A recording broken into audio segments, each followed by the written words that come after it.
Principles, the podcast where we dive deep into the truth, tenderness, and the transformative power of pleasure. I'm your host Avik, and today we are stepping into a world of masks, magic, and the sexual healing. So, dear listeners, what if I told you that the costume you wear could be the key to unlocking a deeper truth within you? That behind the playful act of role play or the cosplay lies the potential for profound emotional liberation.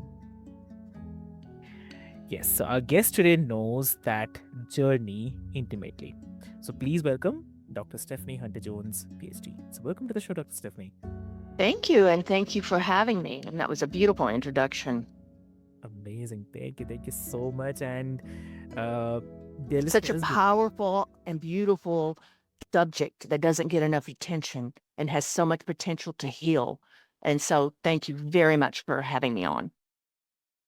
exactly, very true. I mean, it is not everyone talk about this, and yeah, and sometimes I also feel like this has become somewhere a taboo kind of thing. So yeah, Mhm. definitely would love to talk about this. But before we delve deep into this, dear listeners, I'd love to introduce you with Dr. Stephanie. So, Mhm. dear listeners, Dr. Stephanie is a clinical sexologist, certified intimacy coach, author of Beyond the Costume Finding Love and Emotional Healing Through Cosplay, and someone who turns storytelling into a sacred act of sexual empowerment. So, from working with LGBTQ plus youth to supporting survivors of sexual trauma, Dr. Stephanie helps people reclaim their bodies and rewrite their pleasure stories. And today, she's going to show us how role play and power dynamics, far from being like just for fun, can actually become some of the most healing tools in our erotic toolbox. So I'll not take much of your time, dear listeners. Let's get into it. Welcome to the show again. Thank you. Lovely. So, Dr. Stephanie, like your book is a beautiful fusion of storytelling and the healing. Mhm. So, uh, if I may ask, like, how did cosplay and the role play become part of your personal and the professional path to the healing? Because I myself used it Mm, to heal my own sexual trauma.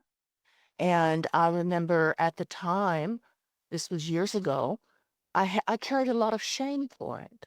And I was embarrassed. And it wasn't until my later years that I met others that had similarities. In fact, when I was working on my bachelor's, I worked for 2 years at a dungeon in Los Angeles and a BDSM dungeon with cosplay, role play was a part of it. And that is what opened me to realizing I wasn't alone. And I created the book because so many individuals are interested in it, but and then so many individuals have that in them, but are ashamed of it. And so I created the book to help the main character, Ethan.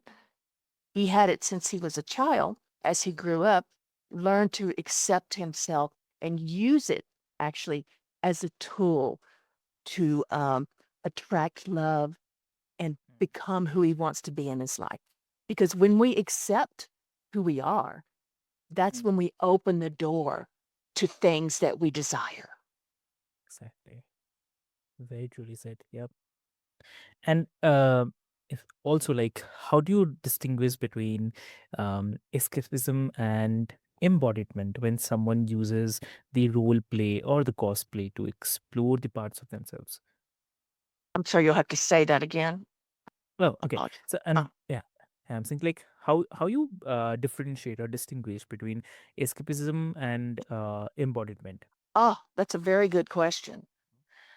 Why must there be a difference?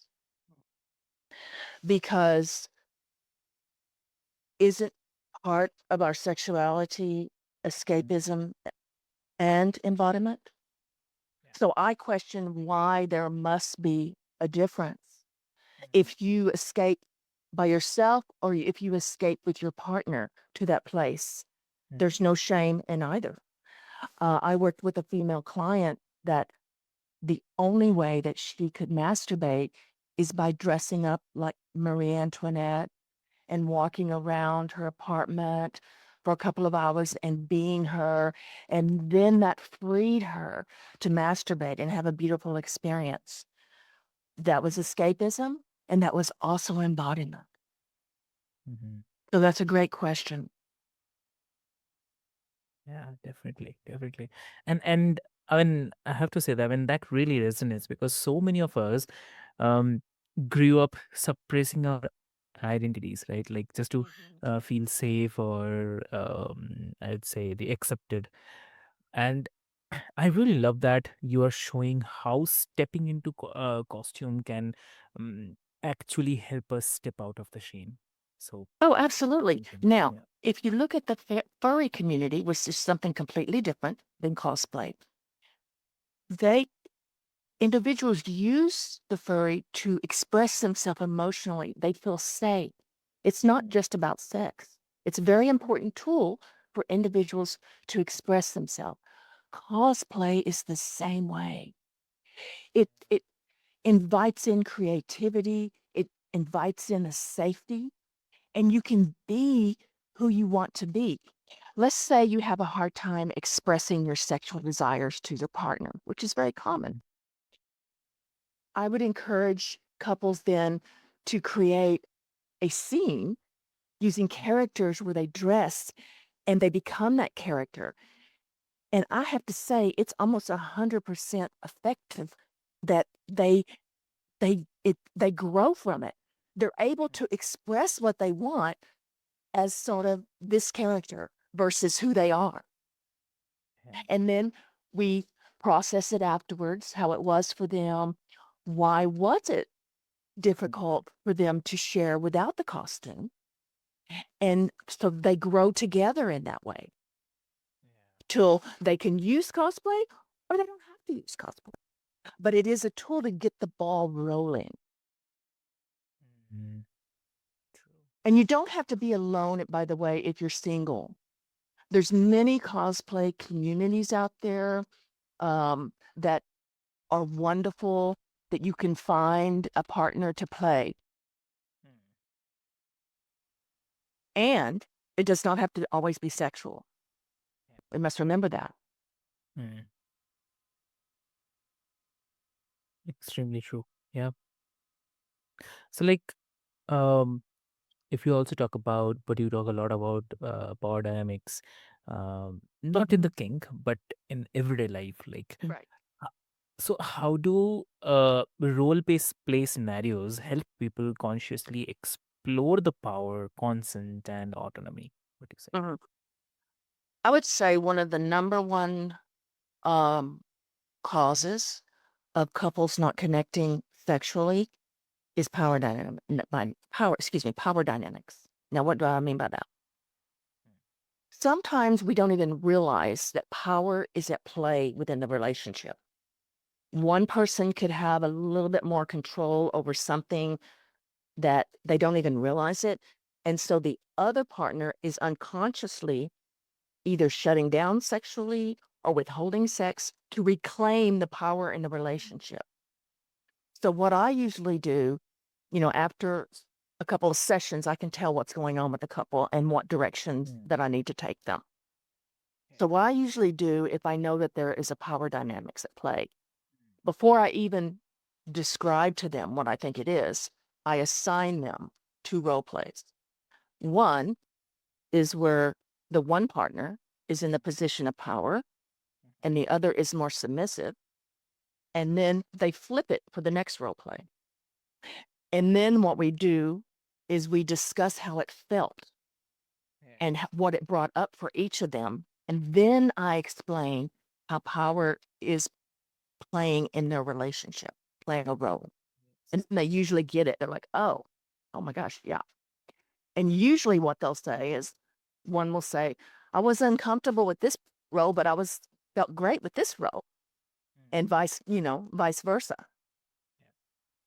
So they learn their personal relationship to power Mm, because power affects our sexuality with others. Power sometimes can keep us from being vulnerable and letting go, which is a very which takes me back to cosplay. Cosplay gives the individual sort of a permission to be vulnerable and to surrender, which is a beautiful thing. It's a beautiful Mm. form of art. True. Exactly. Wow.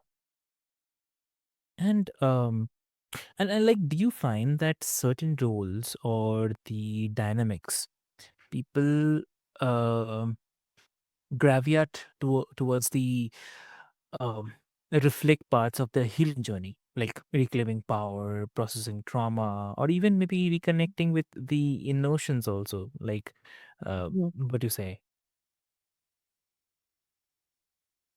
So, first of all, we got to remember, Mm.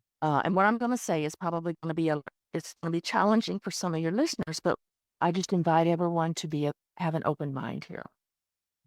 So, our mind wants to turn pain into pleasure. Now, what happens in that situation? I'll give you an example. I had a couple come to me that was so distraught because she had been raped prior to their marriage. Okay. And now, at that point, she was having sexual fantasies about being raped. Okay. And I had to explain to them that that was Mhm. part of her healing journey. Her mind was trying to turn that pain into pleasure. And instead of fighting against that, embrace that. And the husband was so loving to her and supportive and non judgmental. And I said, let's do some exciting, fabulous role play where your husband fulfills that fantasy for you. And so I worked with them over a period of probably like 18 months, something like that. Again, processing their feelings along the way. There was one point where they were just having a great time. They loved it. And then Right. we kept processing it until finally she came in and she says, I don't have that fantasy anymore. I said, honey, of course you don't, because you embraced that part of yourself that needed to heal. You see, our sexuality can heal so much in our lives if we allow it and Right. if we don't shame ourselves for certain Mhm. things. Lovely said, I would say. It's really, really lovely. I mean, that's so layered and beautiful Mhm. because it's like, if I say like you are saying the scenes we create can become the sacred spaces. Mhm. And Now, may I share another one that is please, an amazing story? So I had a young client. She was probably 24. When she came in, to me, she looked a little bit like a silent movie star. mm, She had suffered extreme sexual abuse from her grandmother. She was so traumatized that she could not even express her sexuality. So I went in a direction without sex. And I started questioning her about her look. And she goes, I don't know. I've just always, for some reason, been attracted to that. I said, well, let's explore that. And I encouraged her. I want her to just start dressing like that all the time. I wanted her to start exploring the old films and the old stars. I worked with her. She brought in her work, what she found on these particular stars, this particular star, until one day she came in and she says, now I know. I said, what? She said, I was this star in a past life. I said, how did you know? She said, because when I read her story, she suffered the same abuses I did. And she says, now I know it's my job to heal from it. Now, whether that's true or not does not matter because it gave her permission to heal. exactly. that realization and that inner power, I would also say, right? Mhm. Yeah. And if that made her connect to what she needed to heal, then who who is to judge or shame for that?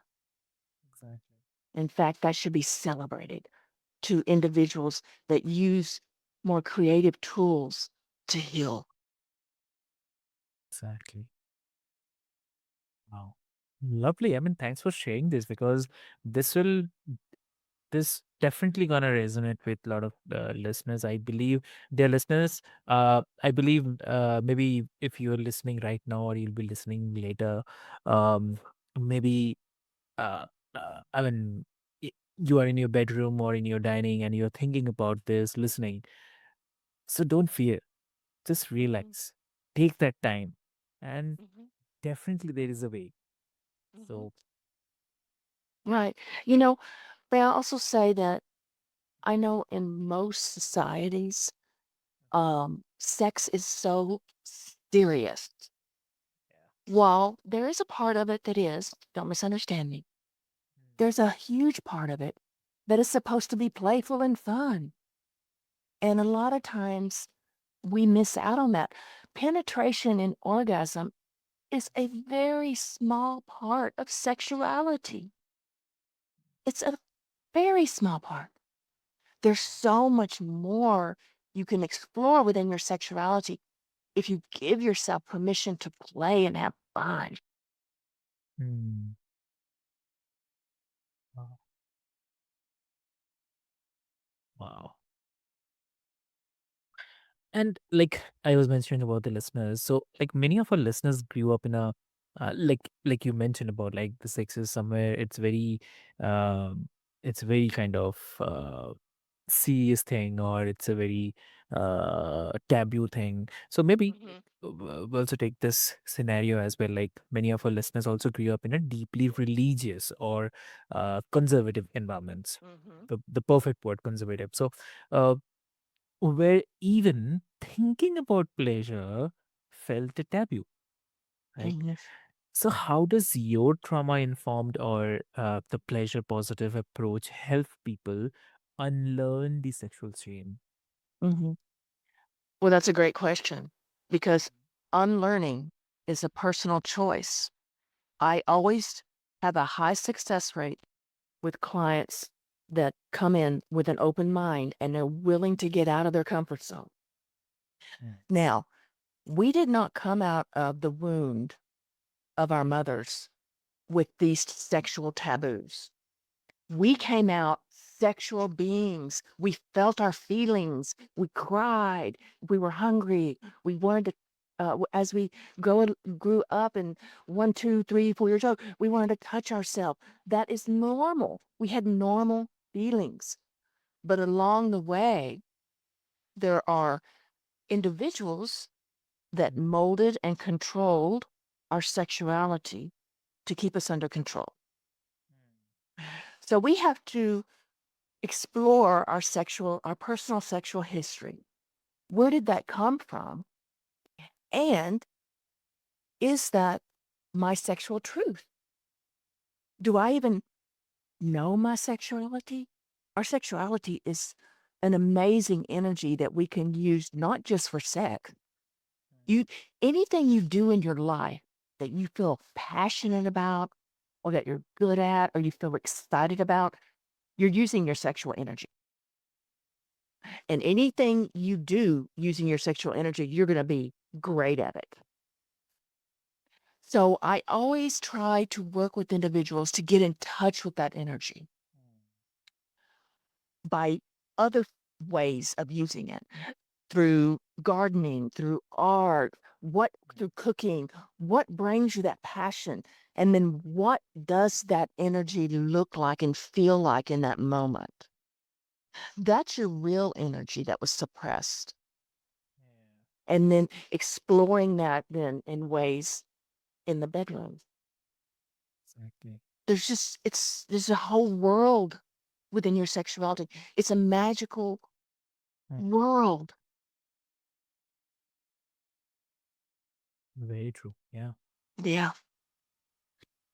And uh, what do you say to someone who still struggles with the guilt that when they feel desire or want to explore fantasy?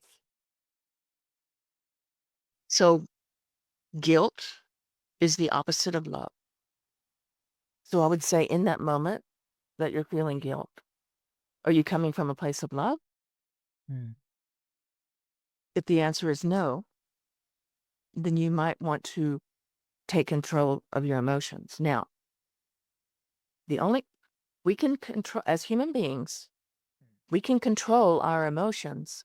There are some that cannot, and those are the individuals in prison and whatnot. But the majority of humans, is it easy? No. They can control their emotions. So in that moment, they feel guilt.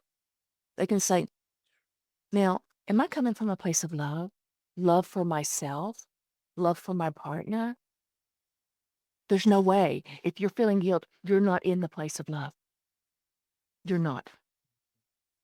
So you have to make a decision. Where do you want to be? The decision is yours. I remember one of my couples I worked with for a long time. They were in a completely open relationship, and they had come from a culture that was extremely religious and conservative. And I had to ask her one time, how did you guys get to this point? And she said, I made the decision one day that I love this man so much and he loves me so much that we want each other to experience pleasure to the fullest while we're on this planet. You see, they came from a place of love.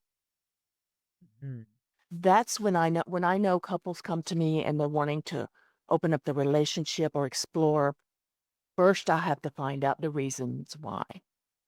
yeah, Is it coming from the place of love or the place of lack? And we have to, if it's coming from the place of lack, then I have to work with that.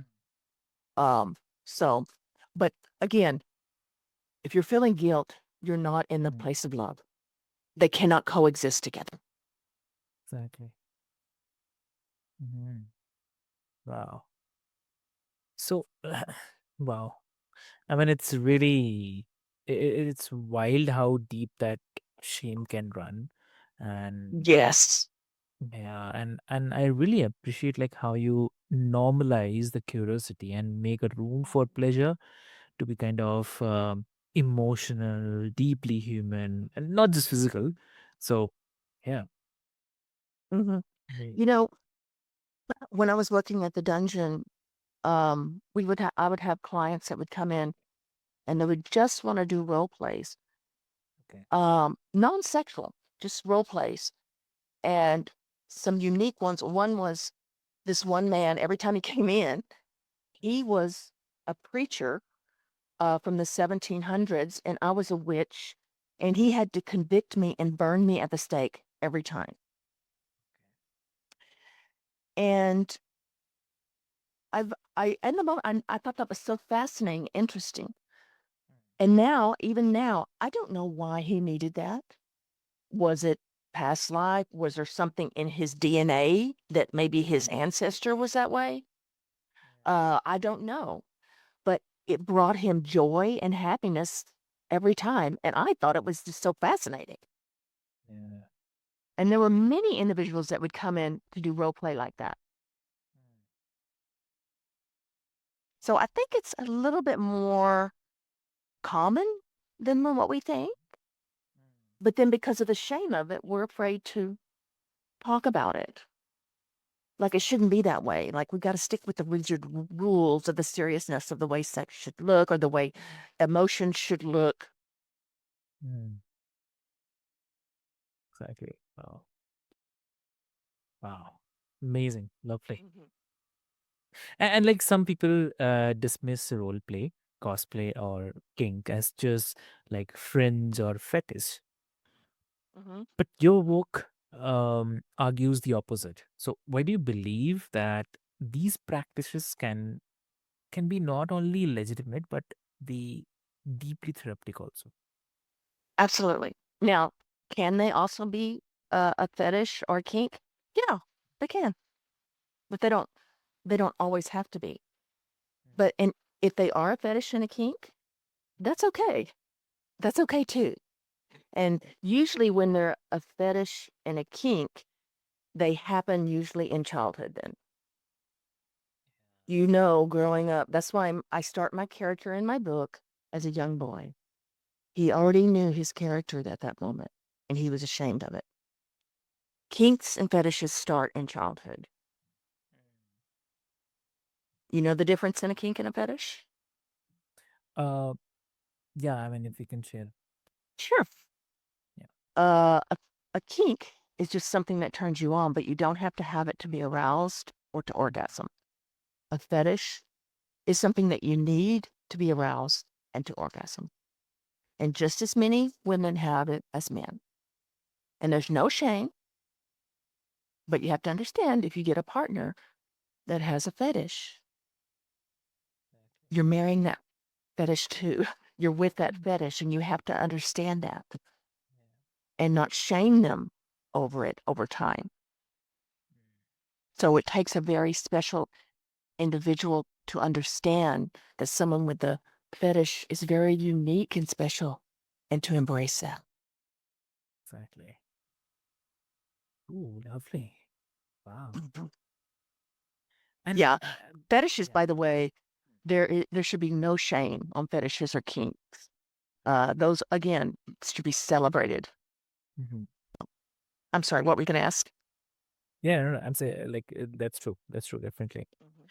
So I have one thing. So basically, what happens? Like I also try to bring few of the chats or the group discussions. Though I'll not take the names, but uh, so it might sounds contradictory, but it's actually not. Like uh, some critics argue that using fantasy to process the trauma can um, blur the boundaries or even re-traumatize.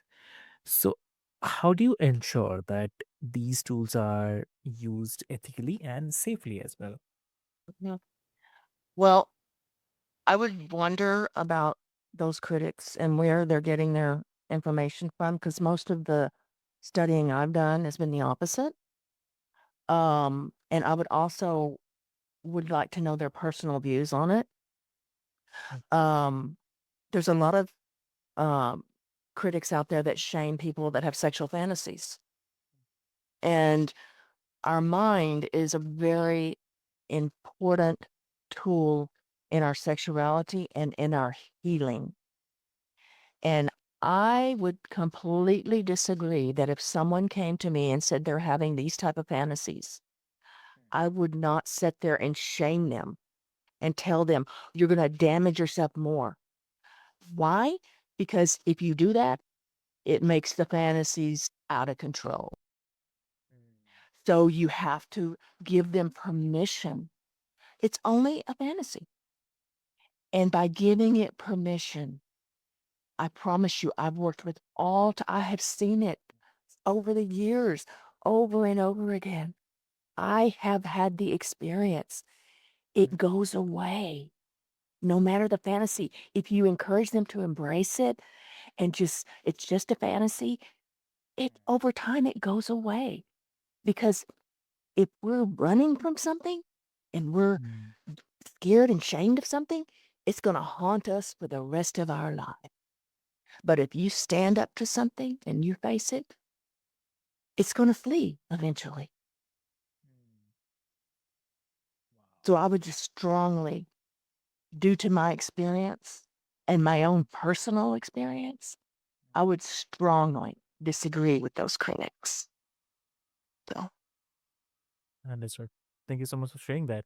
mhm. And Dr. Stephanie, I mean, this has really been one of the most nuanced, affirming, and soul opening conversation, I'd say, because uh, we have had a pleasure principles.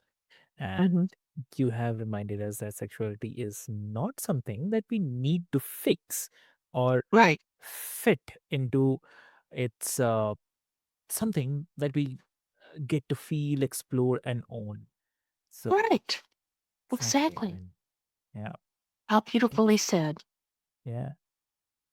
Thank you so much for sharing that. And also, like from behind the mask of a character to the truth beneath our skin, um, the the journey to pleasure is one of the permission, I'd say, and permission to imagine, to feel, to transform, and to be free. So there is no attachment or no strings attached, like that thing. So uh, definitely, it's definitely true. And listeners, like if you are curious about how cosplay, storytelling, or conscious kink can support your emotional and the sexual healing, then please do check out Dr. Stephanie's incredible book, Beyond the Costume. The link will be in the show notes. And it's more than a book, I'd say. It's a brave invitation back to self. Thank you. Thank you very much. Thank you. And thank you to your listeners for listening to my truth. Thank you. Lovely, lovely. And also, Dr. Stephanie, if someone wants to connect with you after reading the book and maybe after this episode also, what will be the best medium to connect?